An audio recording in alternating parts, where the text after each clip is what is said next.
Congratulations. Thanks a lot for coming out tonight. You're supporting a very worthwhile cause. Were you aware of that?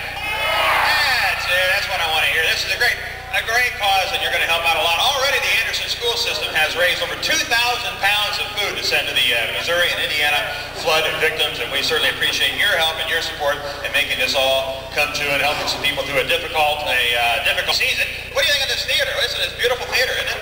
The Paramount, a beautiful place. It's a great theater and a great place to watch the show, and we have a good one for you. How many of you seen Paul before in person? Yeah. You're in for a treat, and of course you folks that haven't are going to enjoy him a lot. I am David King Wilson. I'm from Q95 Radio. I'm originally from Indianapolis, Indiana. I'm a West Sider from West Side. Anybody from the West Side of Indianapolis here by applause? One person out there? Yeah, I thought I saw a car in the parking lot with a rag in a gas tank. Good to have you. As a comedian, you get to travel around a lot. That's always a good thing to do. Although you find out there are some states in our country that are left best not driven through. Case in point, Kansas. Jeez. Have you ever had to drive all the way through the state of Kansas? It's like the most boring experience of your life. Now some of you are thinking, how boring can it get? Here's how you can recreate the thrills and chills of driving through Kansas without leaving your house. What you do is you get in your car, pull into your garage, shut the door. Now tune that radio in between stations so all you get is static. Now sit there for 9 hours. That's driving through Kansas. If you get down to the southern part of the United States, do yourselves a favor, don't go to Mississippi. Don't do it. People, there are folks in the state of Mississippi whose eyes are way too close together. They're walking, talking flounders. That's exactly what they are. I'm talking mouth-breathing, trailer-living, sister-dating, pimple-popping, tube-top wearing, chili slurping, tater-tot eating, look up a chicken's butt for an egg salad sandwich, stupid. I'm talking people, when they smile, there are molars all the way across the front of their mouth. You know what I'm saying? And their teeth look like Indian corn. You know what I'm saying? I got lost in Mississippi. I'm trying to get to a gig in Meridian, Mississippi. I got off the beaten path, realized I needed directions, so I saw a guy walking down the street. I thought I'd ask him. So I pulled up. I said, "Excuse me, sir, but can you tell me, how do you get to Meridian?" The guy says, "My uncle takes me."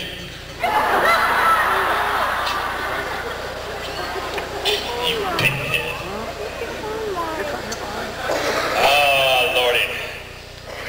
There's stupid people everywhere you go, though, aren't there? Pretty much, can't you find dumb people anywhere you go, pretty much, you think?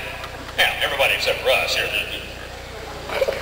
When I moved into my house in Speedway, Indiana, this is a story that some folks told me. I've told this on the radio. You may have heard it on Q95, maybe not. There was a guy in our neighborhood had a big German Shepherd dog, and he was having a hard time keeping the dog in the backyard. The dog kept jumping the fence, getting into garbage, stuff like that, and the neighbors were upset about it. One morning, the guy wakes up about 6 o'clock in the morning. He looks out in the backyard. There is his dog with the neighbor's daughter's pet bunny rabbit in its mouth. Oh, man. So he runs out in the backyard. He grabs the little bunny out of the dog's mouth. Bunny's dead. He thinks, man, am I going to catch the dickens about this? I mean, the neighbors have been on me about this dog getting in the trash. Imagine how upset they're going to be that the dog has killed this little pet bunny rabbit. But then he starts thinking to himself, and certainly he's rationalizing, but he's thinking, you know, what's best for the little girl? Knowing that her pet bunny rabbit died in the jaws of my dog's mouth and to be reminded of that fact every time she looks out in the backyard and sees his dog? Or to think that the little bunny died in the relative safety and of just some natural causes in its own little bunny hutch? Well, he's thinking, well, heck, it'd be better for the little girl, better for him if they just thought it died in the hutch. So it's 6 o'clock in the morning, nobody's watching. He brushes off the little bunny, jumps the fence, runs over, throws the little bunny back in the hutch, shuts the door, runs back into his house. All day long, he's out there watching to see what happens. Finally, about 10 o'clock in the morning, he looks out there. There's the entire neighbor family surrounding the bunny hutch. Whoops. So he decides to see if he got away with it. He walks out in the backyard nonchalantly, looking at the trees and the grass and the bushes. And finally, the neighbor guy catches his eye and motions for him to come over to the fence. So he goes over to the fence. Hey, what's going on? Well, you're not going to believe what happened. Oh, yeah? What's that? Well, 3 days ago, my daughter's rabbit died. Somehow it's wound up back in the hutch. I have no idea how the heck that happened. Whoops. Well, sounds like you guys are in a good mood. As you may have heard in the introduction, the cable company, TCI Cable, is here filming. So if you're here with somebody you shouldn't be here with, I suggest you leave now. Let's get the musical portion of the program rolled right along. What do you think? Make a little noise. You ready for this? Yeah. competing for the most coveted ticket in show business. Ladies and gentlemen, live from the International Hotel in Las Vegas, Nevada, it's Elvis Alive.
She told me not to stay close to the simple night.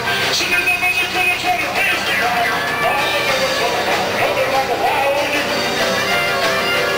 I guess you know what's the way another good honey do. Yes, hey, L-O-K-I-N-G.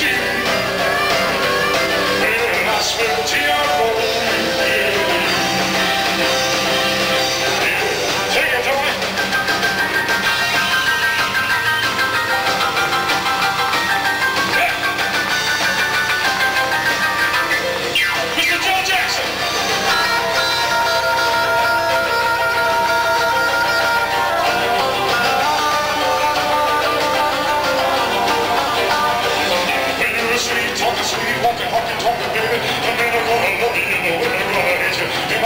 Never think that they will never be.